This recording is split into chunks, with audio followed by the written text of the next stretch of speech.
And good morning, everybody. Welcome to day 2 of our continuing coverage of Tropical Storm Elsa.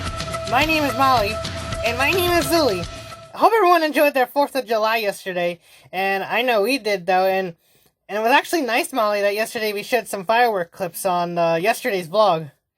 Yep, so we showed it on at the end of the second vlog, so if you haven't seen it, make sure you check it out.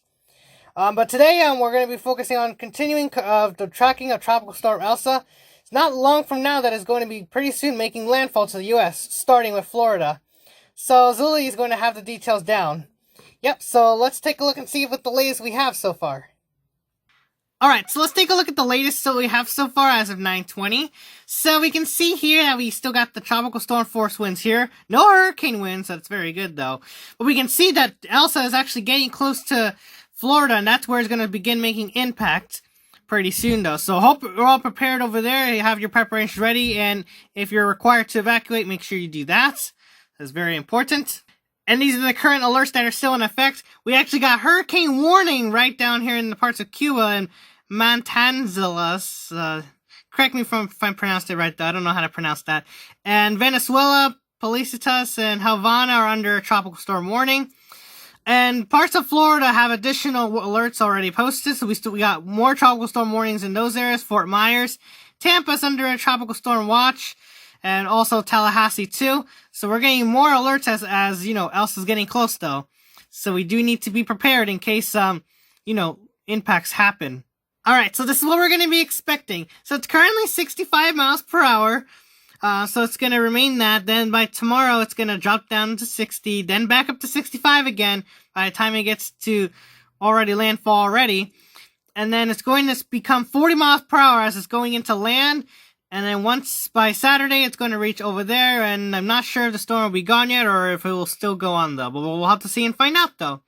But it is going to head straight to the northeast though. So I don't think it's going to make, well, there might be some impacts there, but we're just going to we'll have to check, a little further as the week goes by. And Zooli, I do want to mention about the wind probabilities, because of the hurricane warning that we're seeing like, you know, very high percentages on these though. And it is likely in Tampa actually, it's what's that, orange? So it's like around a 50% chance of having tropical storm force winds. It's like over more than 39 miles per hour. So it's going to be very windy because of this. And we don't want to forget about the storm surge as well. So the areas that are like the orange, those are going to be high storm surge, so 2 to 4 inches though. And that's actually going to be the bad part though, since, you know, high tide, water rises, and that's going to be more trouble though. So we may have to keep an eye out if the case of warnings warnings of storm surge will be placed. And we don't want to forget tornadoes, Molly, because tropical storms and hurricanes can actually make tornadoes, not just severe weather, though. So we could have some severe activity as well, though, not just the hurricane itself, because, you know, they can make tornadoes. So it is likely for these areas today through tonight.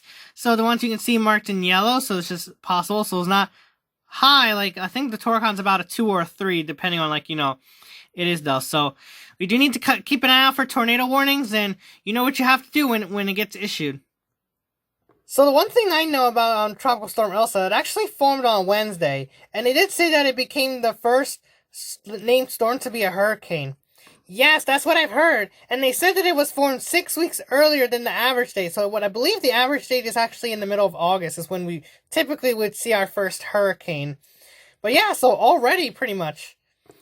Yeah, I kind of don't remember when, the first hurricane last year was formed, but it might have been somewhere around this time though, because if it was going to be an above record-breaking year, then it probably would have had the first hurricane sometime earlier.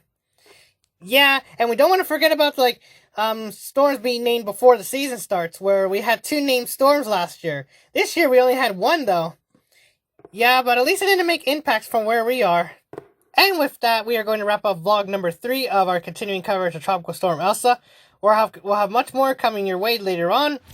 For now, anyone who's under the tropical storm watch and warning, make sure you make your preparations now because time is running out.